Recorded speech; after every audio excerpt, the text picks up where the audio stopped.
Welcome back to So You Really Want to Learn Latin, and today we are going to be looking at the First Punic War.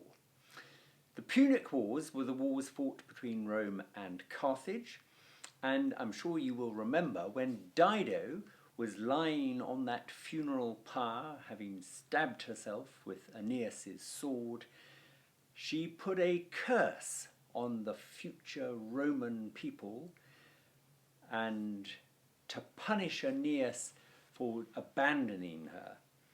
And that curse came to fruition when the Romans and the Carthaginians entered into a long period of warfare, starting with the First Punic War, which began in 264 BC. Now, when the war began, Carthage was the strongest power in the Western Mediterranean. And the people of Messana in Sicily had asked Carthage to come over to Sicily to give them help against their neighbours, Syracuse, also on the island of Sicily.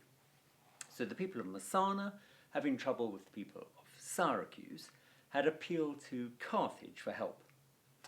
The Carthaginians came over to Sicily to provide that help, but having got rid of the people of Syracuse, they hung around in Sicily. And the people of Messana thought, hang on, we've ended up, it's a different enemy, but, we don't like this.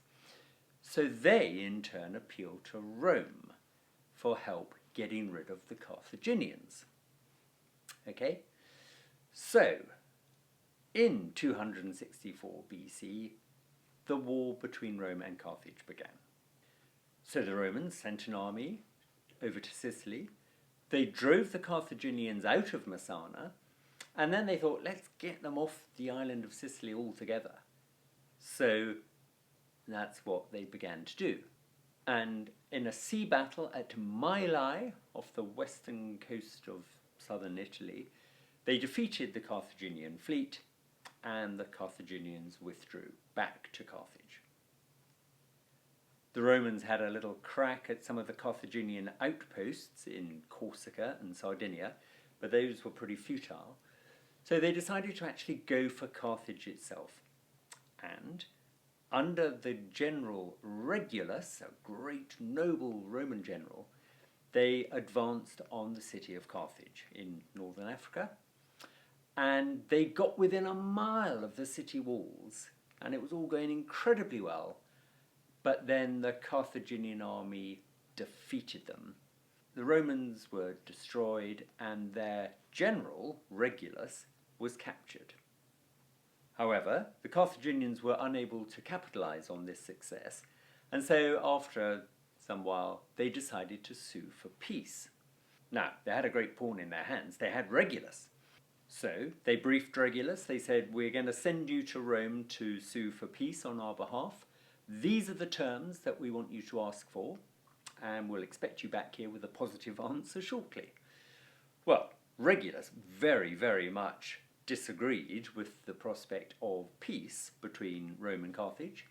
So he set off for Rome as instructed, marched into the Roman Forum, and argued vociferously in favour of continuing the war, rather than accepting these shameful terms from Carthage. And having done so, he then went back to Carthage to face inevitable torture and death at the hands of the Carthaginians. Now, this great scene was captured in the words of the Roman poet Horace. Horace, my father's favourite Roman author. I love him to bits. I've got some of it nailed, but the great line here is atque sciebat quae sibi barbarus tortor pararet. Okay, so Regulus decided to go back to Carthage, atque sciebat quae sibi barbarus tortor pararet, even though he knew what the barbarous torturer was preparing for him. Great stuff. If you want to check out Horace, you can do it in English if you'd rather. The Odes, fantastic stuff. That was Odes book 3, number 5, the Regulus Ode. Really, really good stuff. Okay, so war continued. First Punic War continued between Carthage and Rome, and the Carthaginians left their city again, came over back to Sicily, where they had some success. They captured the strongholds of Mount Hercte and Mount Eryx, and it was all going quite well. But then again, the Romans had a success in another sea battle at Drepana, and drove the Carthaginians off the island. So, in 241 BC, the Carthaginians sued for peace. They renounced all claims to the island of Sicily and agreed to pay an enormous fine or indemnity of 3,200 talents, which I guess is a load of money. Okay, so here endeth the First Punic War. There are 3 altogether. We will follow them with huge enthusiasm. So until next time, keep up the good work on the Latin. If you want to follow that story of Regulus in Latin, we've got in the book here, we've got an exercise where you have that called exercise 9.9, the story of Regulus.